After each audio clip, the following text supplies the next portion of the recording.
سوال بپرسم. بپرس. وقتی میخوایم بیایم باشگاه کی زودتر حاضر میشه؟ من 4 صبح پا میشم، همه چی رو آماده میکنم.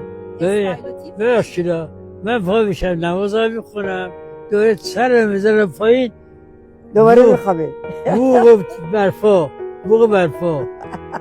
چجوری اینقدر صبح زود بلند میشین؟ الان 6:30 صبح. خب برای که 7:30 میخوابم من. این نه، این دیرتر میخوابم.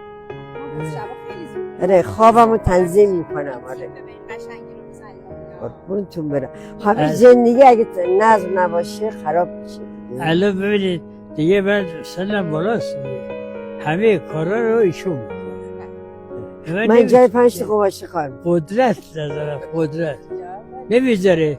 مثلا من میشه این کاسه عجب بذار اونجا تا میرم بعدم بزرگ بیاد خودش وزنه میذاره. آخه من کار میگم خانم جان انجام تو اگر به من میگی چرا خودت میکنی؟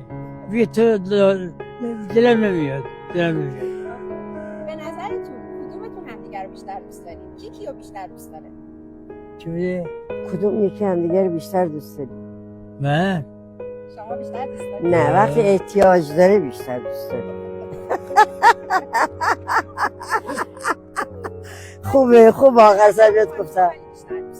خانوما بیشتر دوست دارن. خانوما سعی میکنن زندگیشون رو نگه دارن. میدونی دوست داشتن هست، اونم هست. مقصد هم سنش به 90 برسه هیچ. بسیار باشه انشالله 20 سال زندگی. واقعا باعث افتخار. دوست دارم ما تمثال تا حالا باش. ببینید. یه خانم دکتری هم اومد عکس انداخت اینا گفت میخوام پشت مجله بذارم. این التماس کرد گفتم باشه. مصاحبه نه اینطوری حرف زدن که مصاحبه که نیست، نیمچه مصاحبه است. هیچ وقت حرف نمیزنیم برای که زندگیمون همیشه توداری، همیشه تو خودمونیم. فهمیدی چی؟ بله همه جایی باعث افتخار. آدم به خودش